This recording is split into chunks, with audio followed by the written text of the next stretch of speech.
सलमान खान को गिरफ्तार कर लिया गया। सलमान खान अरेस्टेड। लश्कर तैयबा से ताल्लुक़ रखने वाला वो दहशतगर्द, वो मिलिटेंट जो कि मोस्ट वांटेड था इंडिया में। और ये नया भारत है, घर में घुस कर मारता है। जहां जाना है दुनिया के जिस कोने में ढूंढ सकते हो, जिस गली मोहल्ले, ऊंचे पाताल लोक आसमान लोक, जहां घुसना है घुस सकते हो, घुस जाओ, छोड़ेंगे नहीं।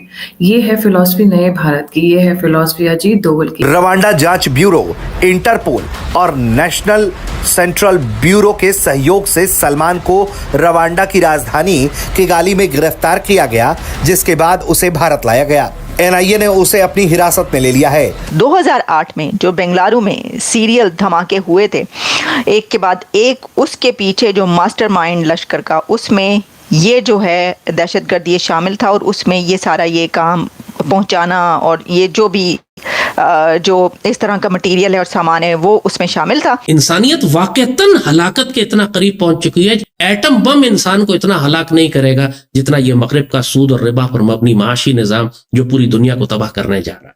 और इन लोगों को सपोर्ट करते हैं पाकिस्तानी क्रिकेटर्स। आप इनसे बोल दीजिए बाबर आजम को कि एक बार टेररिज्म कंडेम करो। बाबर आजम कभी नहीं करेगा, क्योंकि बाबर आजम और ज़कीउर रहमान लखवी में ज्यादा फर्क नहीं है। एक टेररिस्ट है, क्रिकेटर को सपोर्ट करता है, एक क्रिकेटर है, टेररिज्म को सपोर्ट करता है। बहुत से ऐसे दर्शक होंगे जिन्होंने रवांडा देश का नाम भी नहीं सुना होगा। ये तो पता छोड़ दीजिए कि अफ्रीका में है। अगर वहां से वो लाए जा रहे हैं तो सोचिए भारत की डिप्लोमेसी किस हद तक कहां तक पहुंच चुकी है। नमस्कार दोस्तों कल भारत को एक बहुत बड़ी कामयाबी मिली है, जहां पर भारत का एक most wanted terrorist Salman Khan, जो कि लश्कर तैयबा से बिलोंग करता है और वो अफ्रीका के देश रवांडा से पकड़ा गया है। अब रवांडा ने इस टेररिस्ट को भारत को सौंप दिया है। हालांकि दोस्तों भारत और रवांडा के बीच में कोई भी एक्स्ट्राडिशन ट्रीटी नहीं साइन की गई है, फिर भी रवांडा ने भारत से अपने अच्छे रिलेशंस मेंटेन करने के लिए इस टेररिस्ट को भारत को सौंप दिया गया है, जिसके बाद अब भारत इस सलमान खान से पूछताछ कर सकता है और लश्कर तैयबा के जितने भी आने वाले प्लान्स हैं उन पर नज़र रख सकता है और लश्कर तैयबा को पाकिस्तान के अंदर घुस करके पूरी तरह से नष्ट कर सकता है। दोस्तों इसके साथ साथ इस इंसिडेंट से अमेरिका और कनाडा को भी एक बड़ी सीख मिलती है। जिस तरह से अमेरिका और कनाडा भारत के टेररिस्ट को अपने यहाँ एक सेफ जगह प्रोवाइड कर रहे हैं, इस तरह से नहीं चलेगा। और अगर उन्हें भारत के साथ अपने रिलेशंस अच्छे मेंटेन करने हैं तो भारत के टेररिस्ट को भारत को सौंपना ही पड़ेगा। तो चलिए इसी पर आगे पाकिस्तानी मीडिया का रिएक्शन देखते हैं। अगर आपको हमारा ये वीडियो पसंद आए तो वीडियो को लाइक करें और इस वीडियो को अपने दोस्तों के साथ भी शेयर करें। अब दुनिया का शायद ही कोई ऐसा कोना है जहां आप बच सकते हैं। दो तरीके हैं, या तो भैया वो देश हमें स्वतः अपने आप हमें जो हमारे दुश्मन है, जो भारत की संप्रभुता के खिलाफ रहते हैं, उन्हें दे दे, या भैया अगर कोई नहीं दे सकता तो भैया हम जाकर अपने आप से अपने हिसाब से उनका जो देह या प्राण है वो अपने आप ले लेंगे। हमने देखा किस तरीके से बहुत सारे ऐसे अननोन गनमैन हैं, बहुत सारे ऐसे मिशंस हैं जो एग्जीक्यूट किए गए वर्ल्ड के डिफरेंट एरियाज में। मैं ये नहीं कह रहा कि भारत सरकार ने किए, लेकिन भारत के कोई हितैषी था जो पूरी दुनिया में घूम रहा है हथियार लेके, बंदूक लेके, और वो जहां जो भी मिलता है भारत के खिलाफ उसे वो निपटा देता है। पाकिस्तान हो, कनाडा हो, जर्मनी हो, इंग्लैंड हो, बहुत सारी जगह ऐसी है जहां पे हमने अननोन गनमैन का कहर देखा। अब तो अननोन गनमैन भारत में भी काम करने लगे, उसकी भी चर्चा करेंगे। भैया विदेश को एक्सपोर्ट किया हुआ था सामान अब भारत में भी इस्तेमाल होने लगा है। लेकिन उसके अलावा अब अफ्रीका एक ऐसा नया डेस्टिनेशन बना है जहां भारत अपनी एक तरीके से कह सकता है इन्फ्लुएंस को इस्तेमाल कर जो भारत के दुश्मन है, जो भारत के खिलाफ जो भी किसी भी तरह की गतिविधि में है, उसे अब वहां से निकाल के लाना, उसने प्रयास करना और उसे निकाल के उसमें सफल होना प्रारंभ कर दिया है। दरअसल एक देश है अफ्रीका में, रवांडा। तो एक भारत का एक दुश्मन था सलमान खान। वैसे मैं उसकी बात नहीं कर रहा जो आप सोच रहे हैं, है वो भी, लेकिन हाँ एक दूसरा सलमान रहमान खान है। वो लश्कर तैयबा का ऑपरेटिव माना जाता है और एक हाई प्रोफाइल ऑपरेटिव माना जाता है। माना जाता है कि लश्कर तैयबा के रैंक्स में वो एक अच्छी खासी पोजीशन होल्ड करता है रिस्पेक्ट टू भारत। खैर लश्कर तो रिस्पेक्ट टू भारत ही है, सारा का सारा भारत के खिलाफ ही वो लश्कर तैयबा बनाया गया है। दरअसल वो बहुत सारे टेरर फंडिंग्स में वो इन्वॉल्व रहा है। बेंगलोर में जो बॉम्ब ब्लास्ट रहे थे उसमें वो one of the prime accused में से एक है सलमान रहमान खान। अब भारत में वो रह नहीं सकता था, पाकिस्तान में अननोन गनमैन की आपको पता ही है कब कौन कहां से निकल गया है, तो उसने सोचा यार कहीं ऐसी जगह ढूंढी जाए जहां नजर ना पहुंचे किसी की। वो पहुंच गया अफ्रीका के रवांडा में, रवांडा की राजधानी में एक छोटी सी दुकान करके दुकान चलाकर वो रह रहा था। दुकान पे एक फसाड था, सामने का चेहरा था, पीछे बहुत कुछ जो गतिविधियां करनी होती थी वो कर रहा था। भारत की सबसे पहले तो रॉकी एजेंसी को बधाई देनी चाहिए भैया, उन्होंने वहां से खबर निकाली कि वो वहां है, ऐसे ऐसे रह रहा है। फिर वो रवांडा की जो अथॉरिटीज है उनसे संपर्क किया गया।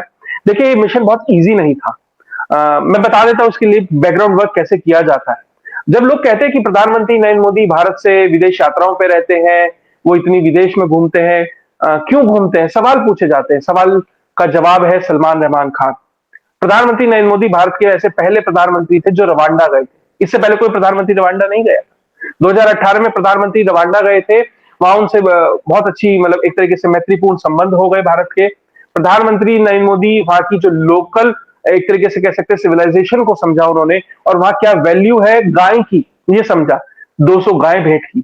ये वो चीजें थी जो ना ही सिर्फ रवांडा की सरकार, रवांडा बल्कि रवांडा के जनमानस को छुआ कि भैया अमेरिका का राष्ट्रपति आता है, वो गाड़ी भेंट करता है, कोई कुछ करता है, कोई कुछ करता है, लेकिन हमारी जो सिविलाइजेशनल वैल्यू, हमारी पहचान है, हम जिससे आपको कनेक्ट मानते हैं, भारत ने वो समझा और भारत ने गायें भेंट करी। तब से भारत के मैत्रीपूर्ण संबंध हो गए रवांडा से, बहुत बेहतर, मतलब पहले भी थे और बेहतर हो गए। और भारत का और रवांडा के बीच में कोई एक्सट्रेडिशन ट्रीटी नहीं है, प्रत्यर्पण संधि। यानी कि दो देशों के बीच हमेशा से कोई मतलब बहुत सारे देश ऐसे हैं आपस में संधि कर लेते हैं कि भैया तुम्हारे यहाँ कोई अपराधी होगा या हमारे यहाँ होगा तो हम तुम्हें दे देंगे, तुम हमें दे देना। भारत की कनाडा के साथ है, कभी भी वो नहीं दे रहा। 26/11 का मेन मास्टरमाइंड पाकिस्तानी फौज के आशीर्वाद से खुशी खुशी जिम कर रहा है, एक जिंदगी जी रहा है। ज़कीउर रहमान लखवी को टेररिस्ट घोषित करा यूनाइटेड नेशंस ने। इंडिया ने तो करा, लेकिन यूनाइटेड नेशंस ने घोषित करा है। वो पाकिस्तान घूम रहा है, सबके सामने अपने आप को छुपा नहीं रहा, वो अपने आप को छुपाने की कोशिश भी नहीं कर रहा। और ज़कीउर रहमान लखवी खुला चैलेंज कर रहा है, यार हम जाएंगे बंबई में, हम तुम्हारे लोगों को मारेंगे 100, 200, 300, हम कश्मीर में सो कॉल्ड फ्रॉडिया जिहाद करेंगे, हम सब कुछ करेंगे और फिर हम तुम्हारे ऊपर यह भी प्रेशर डालेंगे कि तुम आके पाकिस्तान क्रिकेट खेलो। ये मेरी आपसे शिकायत है, सोचना इसके बारे में।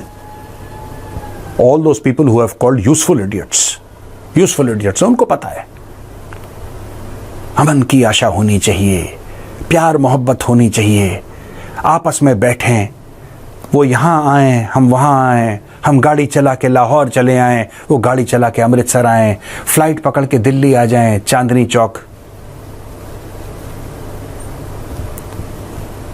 वो जैश ए मोहम्मद के औजार भेज रहा है कत्लेआम करने के लिए।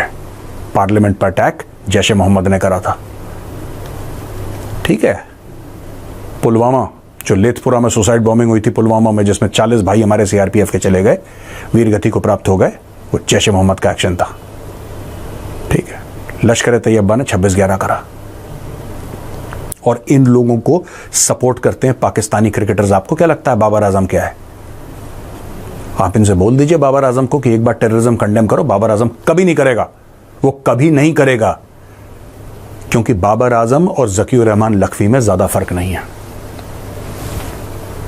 एक टेररिस्ट है, क्रिकेटर को सपोर्ट करता है, एक क्रिकेटर है, टेररिज्म को सपोर्ट करता है।